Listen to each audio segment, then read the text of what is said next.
Mineiro de Juiz de Fora, clérigo, pastor, está em Goiânia para uma missão muito importante. Nosso arcebispo de Goiânia é o nosso entrevistado do Papo Dinâmico, que já está no ar.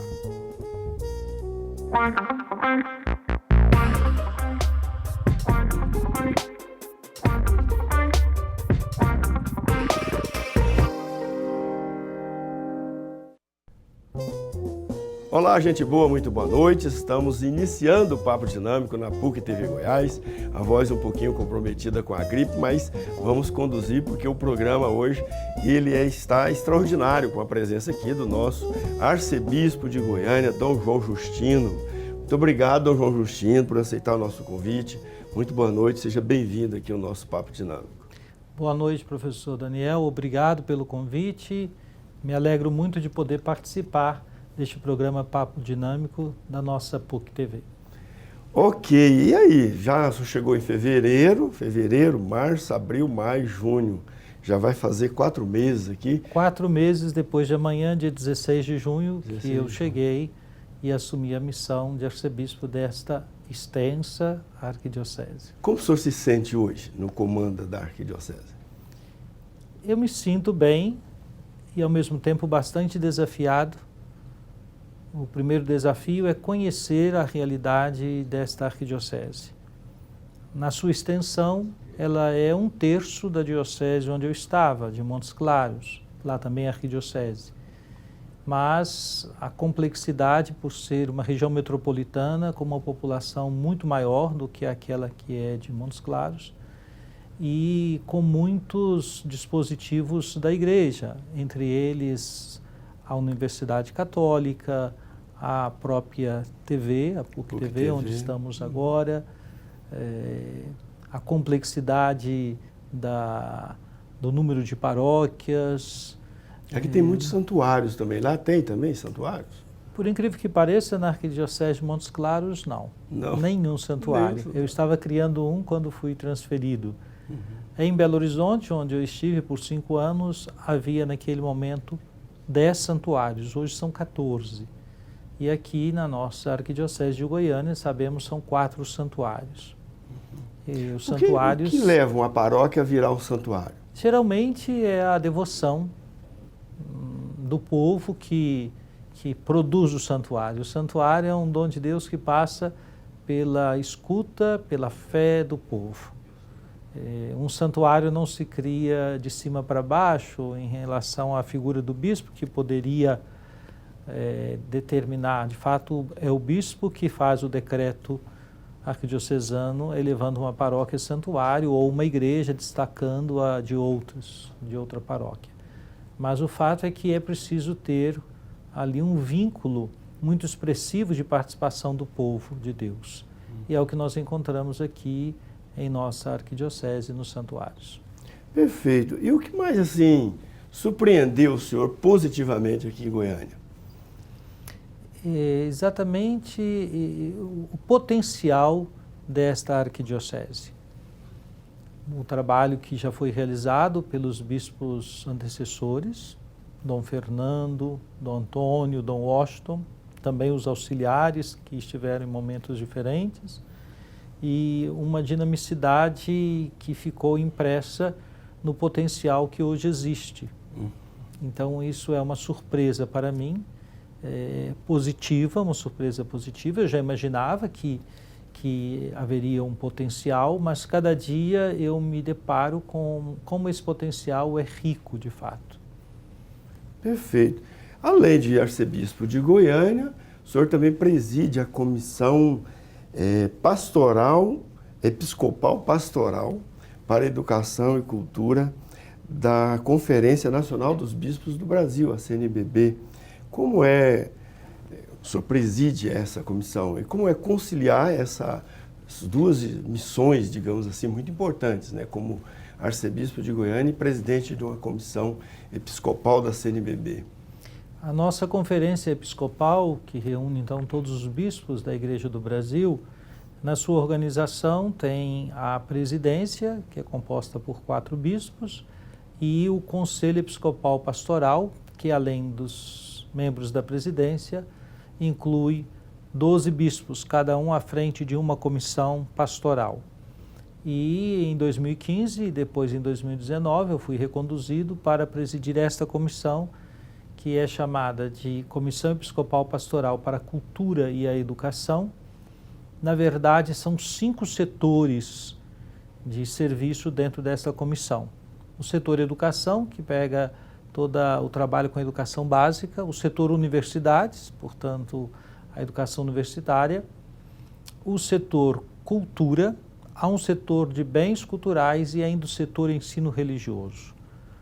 A comissão é formada por 5 bispos, eu e mais 4. Agora temos um bispo cardeal, porque Dom Paulo César, arcebispo de Brasília, é membro da comissão, foi escolhido membro da comissão quando ainda era o bispo diocesano de São Carlos, em São Paulo, depois foi nomeado arcebispo de Brasília e agora, recentemente, pelo Papa Francisco, cardeal. Ele acompanha o setor universidades. Nós 5 bispos somos assessorados por 4 presbíteros. Os assessores da CNBB não são necessariamente padres, há leigos, há leigas, há também religiosos e religiosas. A nossa comissão, coincidentemente, são 4 padres, padres que colaboram muito efetivamente com o trabalho da comissão. É um trabalho bastante exigente, no sentido de que a demanda é muito grande. Um bispo amigo dizia que ter uma dessas comissões é ter uma outra diocese. Eu não exageraria assim, mas de fato aumenta bastante o trabalho. Para se ter uma noção, ontem, por exemplo, eu me desloquei cedinho daqui, fui a Curitiba participar de um encontro promovido pela FTD Educação e cheguei lá meio-dia, participei do encontro até às 5 da tarde e tomei o avião e cheguei aqui 00:30. Com isso, a gente tem que dividir um pouco o horário. Na próxima semana eu preciso ir a Brasília participar do fórum e assembleia da ANEC. Então, a gente tem que ir mediando um pouco. Há muitas demandas que, infelizmente, não temos como conciliar, porque o bispo diocesano tem que estar na diocese. Claro, o senhor tocou num assunto aí que me despertou uma curiosidade. Foge um pouquinho do script aqui, mas o senhor citou lá a nomeação do cardeal Dom César, né? Dom Paulo César de Brasília. Brasília sempre foi, tem tido a tradição de ser sede cardinalícia, como São Paulo, Rio de Janeiro e, salvo engano, Bahia. Agora, dessa vez, o Papa inovou também nomeando um arcebispo de Manaus, não é isso? Há alguma chance de Goiânia ser uma sede cardinalícia? Há uma distinção de sede cardinalícia e cardeal. Dioceses que podem ter um bispo que foi cardeal. Por exemplo, Porto Alegre já teve o cardeal, Sim. Dom Scherer. Também Fortaleza já teve cardeal, Sim. Dom Aloysio Loscheider. Também teve cardeal Aparecida, tanto Dom Aloysio Loscheider quanto Raimundo Damasceno. Tivemos cardeal também, me escapou aqui o nome da outra diocese, Belo Horizonte, Dom Serafim. Exato. Então, essas capitais, sobretudo Rio de Janeiro, que foi a primeira a ter um cardeal, depois São Paulo e Brasília, Salvador, são aquelas que por mais vezes tiveram cardeais e se criou essa noção de sede cardinalícia. O Papa Francisco tem feito isso de modo diferente, inclusive agora no Brasil, nomeando Dom Leonardo Steiner de Manaus como cardeal. A nomeação de cardeal é uma escolha mais, podemos dizer assim, mais personalizada, não tanto pensando o lugar, mas o ministério daquela pessoa em sintonia com o Papa para ajudá-lo no governo da Igreja. Então, na Itália, por exemplo, há dioceses que historicamente sempre o bispo foi escolhido como cardeal e com o Papa Francisco isso não aconteceu. Ok. Voltando então à comissão. A Comissão Episcopal Pastoral para a Cultura e Educação. Este ano a campanha da Fraternidade também trata do tema educação. Então, a campanha da fraternidade, claro que toda a CNBB está empenhada nisso, mas, sobretudo, esta comissão está Sim. à frente das A ações? campanha da fraternidade é uma atribuição do secretariado-geral. Portanto, o bispo, que é o secretário-geral, tem a missão de acompanhar todo o processo da campanha. Há um padre assessor que acompanha a campanha da fraternidade e outras campanhas da nossa conferência episcopal. Neste momento é o padre Jean Paul, que é do clero diocesano da Diocese da Campanha, em Minas Gerais. Ele mora em Brasília e auxilia nesse trabalho. A campanha sobre a educação, que realizamos neste ano de 2022, envolveu muito a comissão. Não só porque nós, como comissão, fizemos reiteradamente o pedido de que houvesse mais uma campanha sobre a educação, porque no passado foram realizadas outras duas, mas também na preparação e no acompanhamento do processo de realização da campanha. Eu tenho a agradecer aos colaboradores, sobretudo aos assessores, e de modo muito especial ao padre Júlio César, que é o assessor do setor de educação, por todo o envolvimento que ele teve na animação da campanha. Ok, nós vamos fazer um pequeno intervalo e já voltamos. Aí vamos falar de sínodo, sinodalidade e especificamente da Arquidiocese de Goiânia, daqui a pouquinho.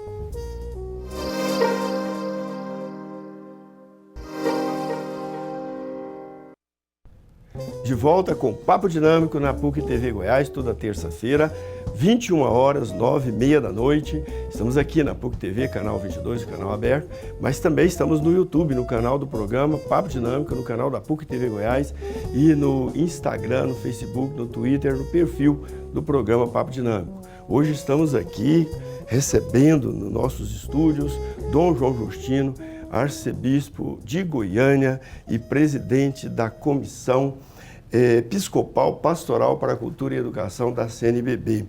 Ele que está falando aqui das suas primeiras impressões em relação à nossa arquidiocese. Pelo que o senhor já observou, Dom João Justino, na nossa arquidiocese, estou sabendo que o senhor já andou para quase todas as paróquias, se não todas, mas quase todas pelo menos, já celebrou missa, teve contato com os padres, com as comissões, com as pastorais.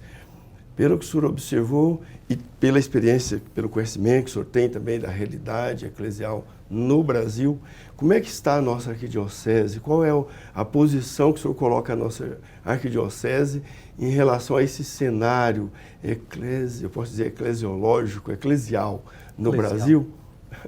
Sim.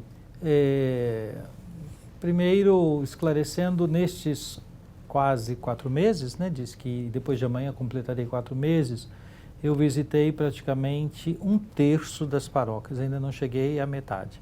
Porque nós temos como número de paróquias 122 paróquias, 6 quase paróquias, 128, um santuário que não é paróquia, o Santuário Divino Pai Eterno, e uma reitoria. Então temos 130 unidades que poderiam ser equiparadas à realidade paroquial. Dessas eu visitei 45, completou no último domingo. Então me aproximei aí de 1/3. E espero, de fato, até o fim do ano ter passado nesta visita. Esta primeira visita ela é muito rápida, é quase que vou para celebrar, geralmente na igreja paroquial, e algum contato com a comunidade durante a celebração. Em alguma paróquia tem oportunidade de um lanche, de uma conversa com conselheiros, com ministros. Isso vai me dando um pouco assim a localização, um mapa da arquidiocese, não é? Entendendo onde estão as paróquias, onde estão os padres, número de comunidades. Na sequência da pergunta, como localizar a arquidiocese de Goiânia no cenário eclesial do Brasil? Eu diria que de fato, na Arquidiocese de Goiânia se respira aquilo que se respira na Igreja do Brasil. Certo, todas as dioceses têm elementos muito próprios, estão ligados à sua história, e a história da Arquidiocese de Goiânia é muito bonita. Esses dias eu estive lendo, é conhecida a revista da Arquidiocese. Sim. Eu fui ler um exemplar já de 40 anos atrás para entender uma questão que eu fiz a pergunta, alguém me disse, na revista da Arquidiocese você encontra essa resposta. E eu fui lá e fiquei pensando, né, que tivesse tempo eu precisaria ler estes praticamente quase 70 anos de publicação da revista da Arquidiocese. Sim. Ali está a história. Então, no cenário eclesial do Brasil, Goiânia se insere com a sua história e as suas grandes questões são muito parecidas com as grandes questões das regiões metropolitanas. Sim. Houve um momento no Brasil que alguns bispos de regiões metropolitanas se encontravam para conversar um pouco sobre a pastoral nessas regiões, com seus desafios, nós sabemos.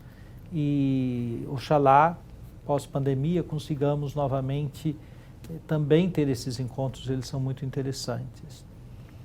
E as preocupações, eu diria assim, elas também são muito comuns, tenho observado. O relatório que eu li do Sínodo, o senhor vai, certamente nós vamos poder conversar sobre isso. Alguns temas que apareceram ali são temas da Igreja do Brasil e alguns da Igreja como um todo. Né? Perfeito.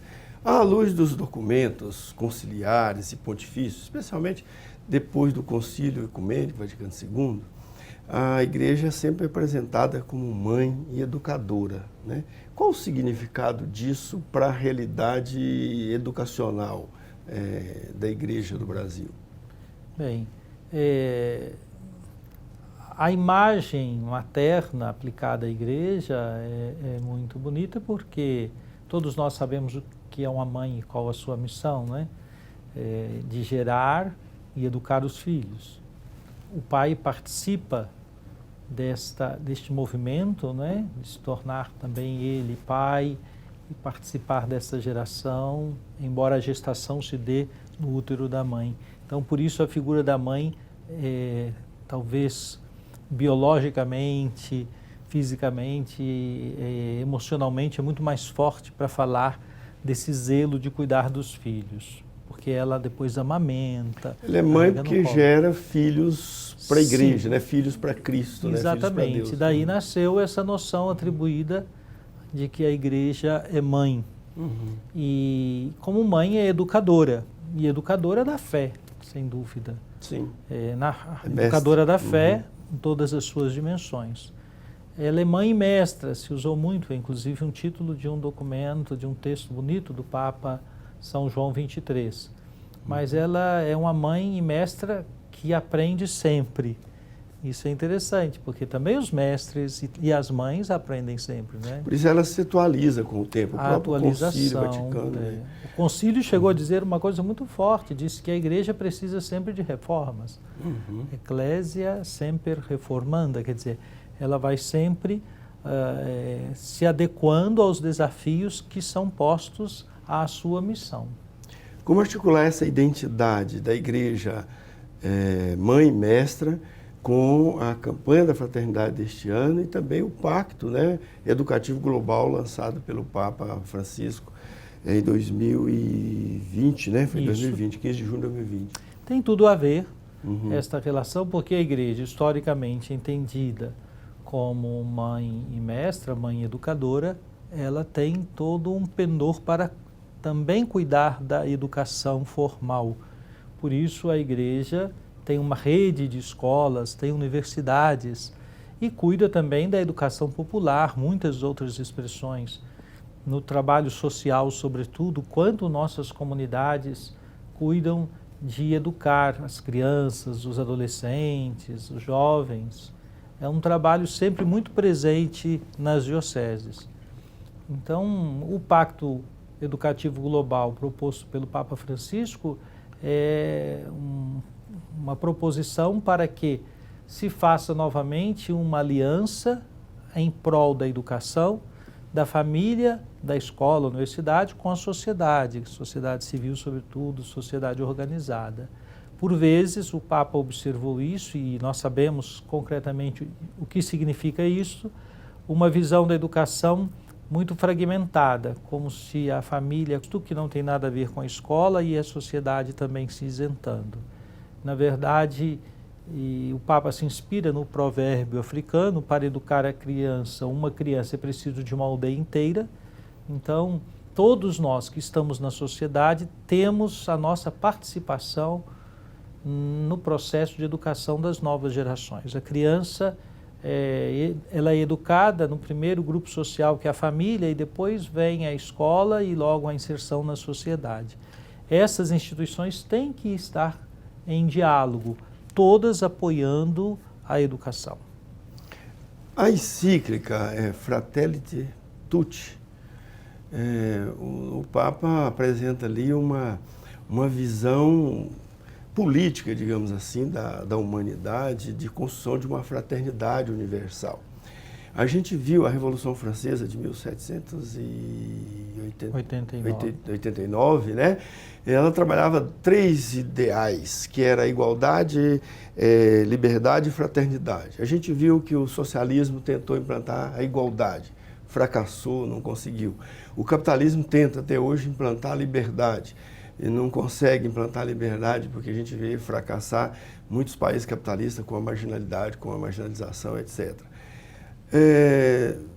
Tem tudo para vingar agora, enfim, esse ideal do Papa Francisco de implantar uma fraternidade universal, já que os 2 ideais não vingaram, né? não se deram bem, digamos assim. E agora, quem sabe, com esse ideal aí, é claro que não é só ideal da Revolução Francesa, a fraternidade já é uma pregação desde a época de Jesus Cristo, exatamente, né? Que a Revolução Francesa se apropria disso. Mas temos chance, por meio do Pacto Educativo Global, outras ações que a própria Igreja está fomentando no mundo, da gente, enfim, implantar uma forma de sociedade que venha para ficar e durar e, enfim, as pessoas serem felizes, inclusivas.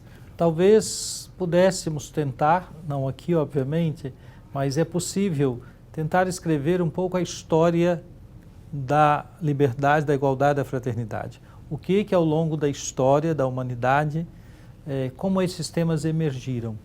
E existe uma vertente cristã desses temas. E quando o Papa Francisco escreve a Fratelli Tutti, que foi assinada em Assis, inclusive, a Fratelli Tutti, com o subtítulo, é uma encíclica sobre a fraternidade e a amizade social. O Papa tem como horizonte de que o anúncio de que somos irmãos, ele encontra e deveria encontrar nas sociedades, no mundo inteiro, expressões bem concretas que tangenciam imediatamente a política. Quer dizer, como nossas sociedades conseguem administrar o mundo da política e aí, consequentemente, os outros âmbitos da vida civil, numa perspectiva de favorecer a fraternidade e a amizade social, que é um conceito que ele usa na Fratelli Tutti. Ok.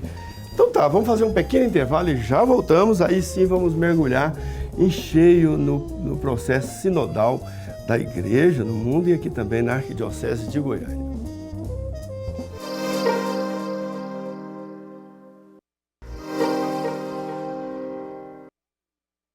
De volta com o Papo Dinâmico na PUC TV Goiás. Estamos aqui com Dom João Justino, arcebispo metropolitano de Goiânia. Ele que já vai fazer agora, dia 16, no dia de Corpus Christi, ele faz 4 meses à frente da nossa arquidiocese. E então, Dom João, o Papa Francisco convocou, né, o Sínodo dos Bispos, que é um processo longo, né? Começou em setembro de 2021. Aqui na arquidiocese já teve todo um processo de escuta e tal, que está caminhando para o seu processo final, já de apresentação da síntese, né? E o processo sinodal da Igreja no mundo vai até o dia 23 de outubro de 2023, quando vai ter a reunião dos bispos lá em Roma. E como está esse processo aqui na Arquidiocese de Goiânia? Sim, eu cheguei há 4 meses, já falamos isso aqui outras vezes, o que indica que eu cheguei, o processo aqui já estava desencadeado. Sob a responsabilidade do Dom Washington, uma série de iniciativas foram realizadas, a criação da comissão animadora do sínodo, também de um grupo menor que articulou uma série de atividades. Houve encontro mensal de pastoral, que o tema foi o sínodo, mais de uma vez. E o grande trabalho do sínodo, na proposição do Papa Francisco, era exatamente escutar as bases, escutar as comunidades, escutar inclusive para fora da igreja, de como nós somos vistos como membros da igreja, a igreja na sua missão, o que as pessoas têm a dizer sobre nós. Bem, esse processo está em curso. A Arquidiocese fez a etapa de escuta das paróquias e comunidades e de instituições. Um relatório foi elaborado a partir do que veio de paróquias e vicariatos. Na última reunião de pastoral mensal, no sábado último, nós tivemos a oportunidade de apresentar elementos gerais dessa síntese. E ali, para mim, temos ali um material muito interessante. Eu estou chegando e, sem ler o relatório, porque o relatório eu li na última semana, algumas questões que estão no relatório eu também já tinha percebido, que falam um pouco da nossa realidade da Arquidiocese. E agora temos essa tarefa de não apenas entregar à Conferência Episcopal este relatório, mas de tirar as consequências daquilo que foi ouvido aqui na nossa realidade. Acompanhar o processo que vai ter a sua continuidade, o seu momento auge será o sínodo, o encontro dos chamados membros sinodais, que devem se reunir em Roma em outubro de 2023, mas temos até lá que também trabalhar as demandas que apareceram aqui. O sínodo, a gente nem falou aqui, mas a gente está supondo que o telespectador já domina isso, mas significa, o Papa Francisco mesmo já define, caminhar juntos, Sim. né? Caminhar juntos. Isso significa sinodalidade. A novidade desse sínodo é justamente isso. É um sínodo sobre o próprio sínodo, né? Então, na verdade, é o sínodo sobre a sinodalidade. O sínodo, enquanto tal, é um instituto criado pelo Papa Paulo VI, depois do Concílio Vaticano II. O concílio reuniu mais de 2.000 bispos. Sim. Ora, hoje são, me parece que aproximadamente um pouco mais de 3.000 bispos no mundo inteiro. Não é fácil uma estrutura conciliar, né, acontecer concílios com frequência. Então, o sínodo foi criado como uma secretaria permanente e que, de tempos em tempos, de 2, de 3 em 3 anos, o Papa, a partir de um tema, ele quer consultar e ouvir o episcopado do mundo inteiro. A novidade é que o Papa Francisco intensificou a escuta das comunidades na preparação do sínodo. Também com o Papa Bento XVI, mesmo com São João Paulo II, já havia esse processo de escuta, mas ele não era tão intenso e tão claro no envolvimento. Ele envolvia os bispos, alguma comissão, algum relatório feito na cúria das dioceses, mas o Papa Francisco propôs, vamos escutar todas as pessoas.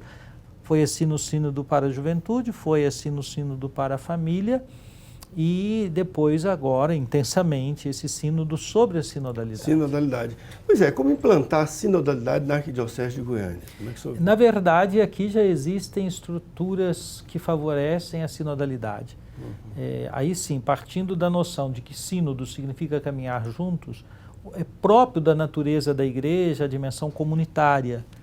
A própria liturgia, que é o momento auge da nossa experiência de fé, sobretudo a Assembleia Litúrgica, a Assembleia Eucarística, é uma assembleia em que estamos ali juntos, celebrando e professando a mesma fé. Ora, esta fé que é professada juntos, esta celebração que é realizada todos juntos ali, há caminhos na igreja que precisamos da participação de todos. Na verdade, na igreja nada deveria ser isolado, mas sempre no espírito de comunhão. Sobretudo quando se trata de decidir quais são os passos que vamos dar diante dos desafios que existem em todos os tempos. Então, a nossa arquidiocese tem estruturas bonitas, inclusive porque, historicamente, aqui foram realizadas diversas assembleias arquidiocesanas de pastoral. No tempo de Dom Antônio e de Dom Fernando, Dom Washington optou pela estrutura do sínodo diocesano, realizado me parece que entre 2009 e 2011, com resultado de 3 exemplares, né? Sim. Que conhecemos, a palavra, a liturgia, a caridade. Mas nós temos os conselhos pastorais das paróquias, os conselhos econômicos de paróquias e de diocese, as foranias, o vicariato, os diferentes conselhos. A própria universidade tem também estruturas sinodais, nós podemos dizer assim, não é? Sim, que desafios o senhor vê o senhor encontra ou percebe a partir desse processo que teve aí de sinodalidade na universidade, na arquidiocese, né? O que o senhor diagnosticou desde quando assumiu a diocese, 16 de fevereiro? Que desafio o senhor vê para o caminhar juntos da arquidiocese? Sim, um grande desafio é a escuta, mesmo porque há nesse momento uma grande exaltação da escuta e é importantíssimo e precisa ser assim. No entanto, há pessoas que pensam que porque há espaço para falar, que a decisão tem que ser aquela que a pessoa está dizendo. Ora, o processo de escuta é para conduzir a uma forma mais participativa de encontrar a solução. A solução não necessariamente significa o que eu, Dom João, estou dizendo. Eu devo estar aberto a escutar a toda a igreja diocesana. Mas também os padres, cada um na sua individualidade, cada leigo, cada membro da igreja, deve sentir liberdade de dizer, de escutar o outro, de colaborar para que a gente encontre caminhos comuns e assumir aquilo que foi decidido. A experiência que a gente tem é que há uma grande diversidade de movimentos e grupos organizados dentro da arquidiocese, né? E dentro da igreja, de modo geral, mas aqui também na arquidiocese. E até que ponto essa diversidade, a riqueza de dons do Espírito Santo, ou é obstáculo para se buscar a unidade desejada, desejada ou suposta pelo Espírito Santo? Santo Agostinho tem um dito muito bonito, ele diz assim, que nas coisas duvidosas, a liberdade, aquilo que ainda não se sabe, não tem uma resposta, então a liberdade.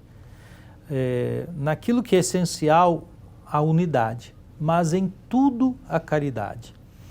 Então, o que nós observamos? Que à medida que crescem os grupos, que vão ganhando uma identidade específica dentro da igreja, a partir de carismas, corre-se o risco de que o grupo tenda a um fechamento, não é? A pensar que a sua posição é a mais correta, é a melhor, e em oposição a outros. Dom João, pelo menos é a minha percepção, que parece que gosta de ser diferente. Tudo bem, que seja diferente, mas ele tem que respeitar a diferença do outro. Sim. E às vezes isso não acontece. Né? E é exatamente a conclusão do pensamento de Santo Agostinho, sempre a caridade.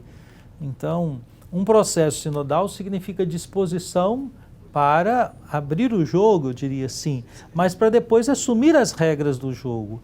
Tem gente que às vezes, quando chega no momento, vamos assumir as regras juntos, não, aí isso não vai nos tocar. Então, é todo o trabalho a sinodalidade de favorecer a vida de comunhão na igreja. A espiritualidade sinodal é a espiritualidade da comunhão e da participação. Eu lembro quando o Fernando criou o folheto Comunhão e Participação, as igrejas de Goiânia, cada uma comprava os folhetos, né, que eram produzidos pelas Paulinas, pelas Vozes, pela Loyola. Então, cada igreja tinha seu folheto, que era um folheto distribuído no Brasil inteiro. Então, tinha várias igrejas. Ele criou um folheto como forma de unificar a liturgia da arquidiocese, como forma também de a sinodalidade arquidiocesana acontecer também no ato litúrgico. Hoje, até por causa da pandemia, a gente vê que o folheto deixou de circular de forma impressa, né? Tem ele, mas de forma digital, mas muitas igrejas a gente vê que não segue mais o folheto. Isso é um problema mesmo ou é uma percepção equivocada minha? Não, essa é uma questão que está sendo colocada, inclusive eu cheguei no momento em que ainda não se podia fazer a impressão. Essa decisão já foi abordada, mas ainda não tivemos espaços para tomar uma decisão. Eu, como tenho ido às paróquias e estou chegando, eu observo que várias, até eu diria assim, o número maior é o número daquelas que seguem o folheto, que imprimem uma cópia Sim, para quem está presidindo, né? E encontramos paróquias que seguem outros folhetos. Agora, aqui é bastante comum em toda a arquidiocese o respeito ao rito litúrgico, não é? Eu ainda não encontrei nenhum problema com relação à ritualidade da Eucaristia. Perfeito.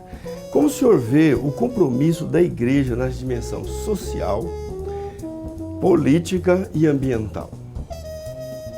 São três âmbitos, né? Três horizontes que precisamos cuidar muito. Não resta dúvida, a fé cristã tem essa incidência social. Falávamos de fraternidade. Como é que nós vamos viver a fraternidade sem considerar as questões sociais, políticas e ambientais? Eu acredito que a Arquidiocese de Goiânia tem experiências muito bonitas nestas três áreas, mas precisaremos intensificar, porque não nos esqueçamos, estamos numa arquidiocese que é uma região metropolitana, é a capital de um estado onde a vida política tem um fervor, né, muito maior em razão de estar aqui localizada a Assembleia Legislativa, também o Executivo do Estado, e pela importância desta cidade. Isso demanda da Igreja Diocesana uma palavra, também um acompanhamento. Perfeito, perfeito. Vamos fazer um pequeno intervalo e já voltamos. Aí vamos também fazer as perguntas, assim, questões de respostas rápidas com o Dom João Justino. Daqui a pouquinho.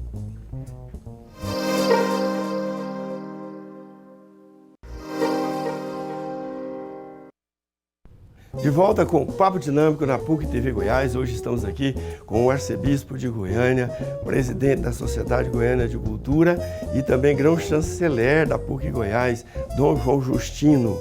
Dom João Justino, Corpus Christi, né, hoje é terça-feira, então na próxima quinta-feira, Corpus Christi. Qual a importância do Corpus Christi para a liturgia da igreja? A gente vê que ele tem um destaque importante, né, no calendário litúrgico da igreja. Qual a importância do Corpus Christi para a fé católica? A fé católica é eucarística e a liturgia tem na Eucaristia o auge de tudo que é a sua celebração. O concílio diz, né, que para a Eucaristia ela é fonte e ápice de toda a vida cristã. E a igreja, desde o século XII, incluiu uma festa específica para a Eucaristia fora do tempo quaresmal, que seria a Quinta-feira Santa, a instituição da Eucaristia, e fora do tempo pascal. Passadas as festas de Pentecostes e da Santíssima Trindade, uma quinta-feira, que retoma aquela quinta-feira da ceia do Senhor, uma solene festa para a Eucaristia. Mas a igreja todos os dias é eucarística, mesmo na sexta-feira da Paixão, que é o único dia em que a igreja não preside a Eucaristia, não celebra a Eucaristia. Nós, fiéis, podemos receber a Eucaristia, que é conservada, né, a reserva da Eucaristia da Quinta-feira Santa. Então, a vida da igreja é eucarística. Perfeito. E este ano vai ser celebrado de forma diferente por causa das obras na Praça Cívica? Sim. Quando cheguei, logo nas primeiras semanas, veio então essa indagação, como faríamos para celebrar? Eu fui ouvindo um pouco as pessoas e com os vigários episcopais fizemos uma reunião no mês final do mês de abril, quando tomamos a decisão ali de que este ano nós remeteríamos a festa para ser celebrada de modo muito solene, assim esperamos, em cada paróquia da arquidiocese. Algo que nos últimos anos não era a praxe. E o fato de a Praça Cívica estar em reforma é também um dos elementos, mas também veio o aspecto que não sabíamos como estaria a pandemia nesta altura. Precisávamos tomar uma decisão por causa da preparação e porque no pós-pandemia estamos precisando reforçar o espírito da comunhão paroquial, porque sabemos a pandemia nos fez ter de ficar muito tempo, um período muito longo, sem celebrações presenciais. Muitas pessoas, mesmo depois que foi possível o retorno, não voltaram por causa dos cuidados com a sua saúde. Então imaginamos que nesse momento uma boa celebração, bem festiva, bem participada nas comunidades da paróquia, não é? Na unidade paroquial, seria muito positivo para o proveito espiritual do que esta festa propõe.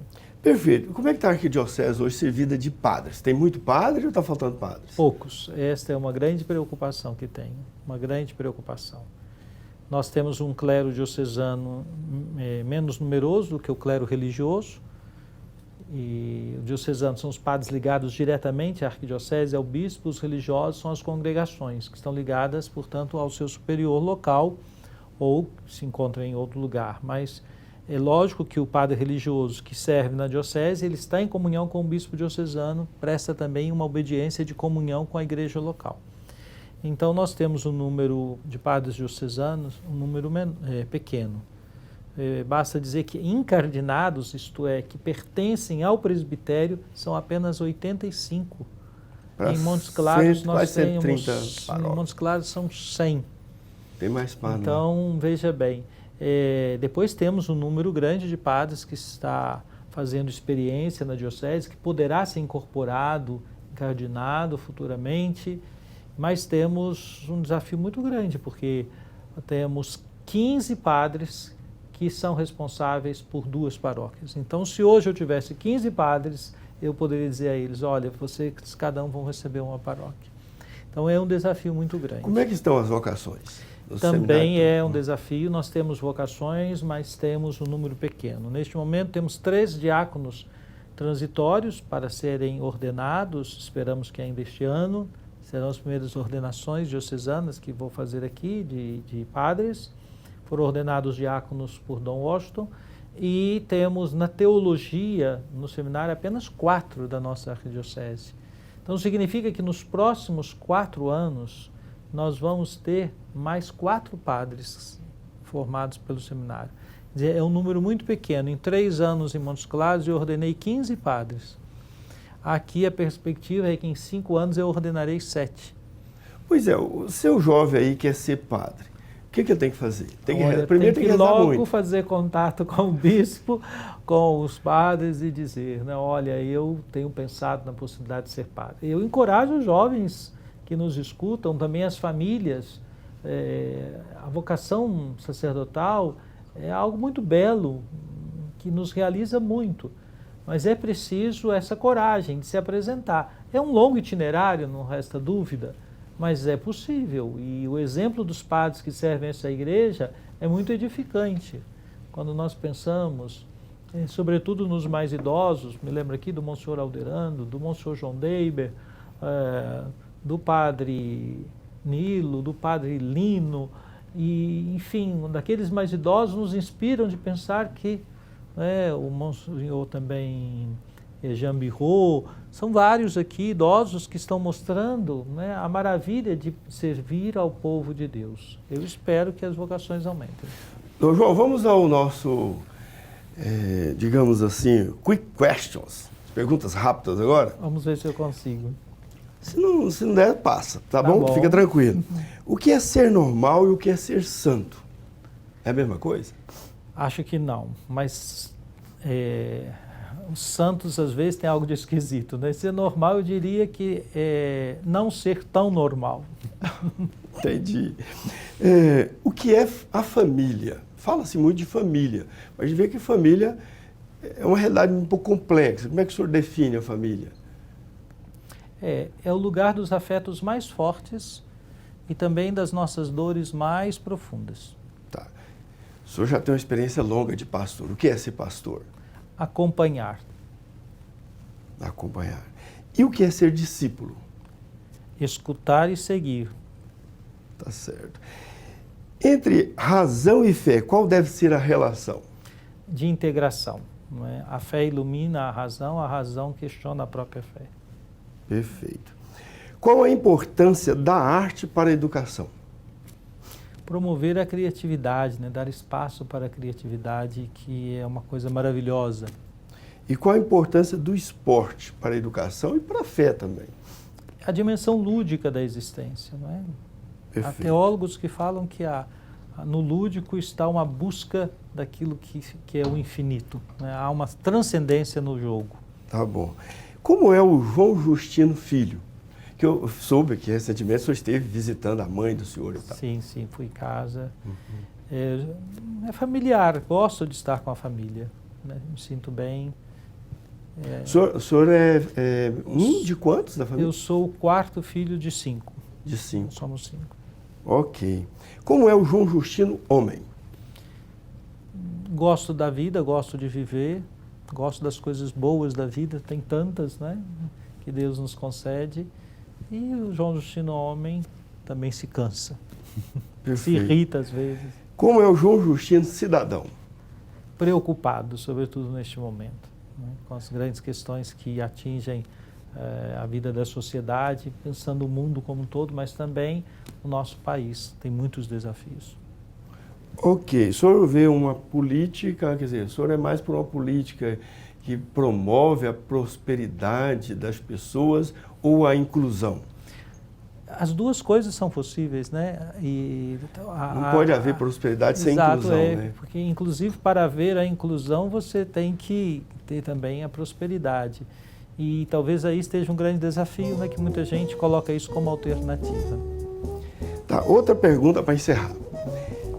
É possível falar diretamente com Deus? Tem gente que fala assim, quando eu quero falar com Deus, eu entro no quarto e falo com Ele. Certo? Não precisa ir na igreja. Ou é necessária a intermediação da igreja? Não, a igreja, como comunidade eclesial, fala a Deus e as nossas celebrações, o culto, né, a comunidade de fé tem seu espaço fundamental. Agora, cada membro da comunidade de fé tem o seu modo de falar com Deus, não é? E é possível, e até quem não está na comunidade também fala com Deus, porque Deus fala com todo mundo, então todo mundo que quiser falar com Ele escuta. A mediação da comunidade é inclusive um lugar para educar a fé, para trazer a palavra de Deus e nos motivar a ir falar com Ele. Tá, eu deixei essa pergunta para trás que eu achei que não ia ter, não haveria tempo, mas há tempo. Em relação aos leigos, né, da arquidiocese, da igreja de modo geral, mas da arquidiocese, são muitos leigos atuando nas paróquias e tal. Como é que eles estão sendo chamados? Qual é o chamado que a igreja faz para eles? É claro que Jesus Cristo chama o tempo todo, mas a igreja em especial, como é que ela traduz esse chamado de Deus para os A igreja tem leigos? uma grande maioria, como gosta de dizer o Papa Francisco, de leigos e leigas, né? O número dos ministros ordenados, padres e bispos, é um número muito pequeno frente a uma multidão de leigos e leigas. Há muito espaço e os leigos e leigas têm tido uma contribuição fundamental na vida da igreja. Eu quero encerrar dizendo que em nossa Arquidiocese de Goiânia eu preciso e contarei muito com os leigos e leigas. Serão todos muito bem-vindos. Dom João, eu agradeço muito. Eu queria pedir uma bênção, se eu posso. Pedir para o senhor dar uma bênção para os nossos telespectadores, para a gente encerrar o programa. Pode ser? Sim. Muito obrigado. Então, para você, telespectador, para você que nos seguiu nesta noite, peço e rogo ao Senhor que derrame sobre você, sobre sua família, sobre sua casa, também sobre o seu trabalho, muitas bênçãos de saúde e paz. Ilumine as situações difíceis que você possa estar vivendo, fortaleça seu coração para ser um grande discípulo de Jesus Cristo. Que Ele te abençoe e te guarde, em nome do Pai, do Filho e do Espírito Santo. Amém. Ok, obrigado. Para você que nos acompanhou, nosso abraço, boa noite, até a próxima.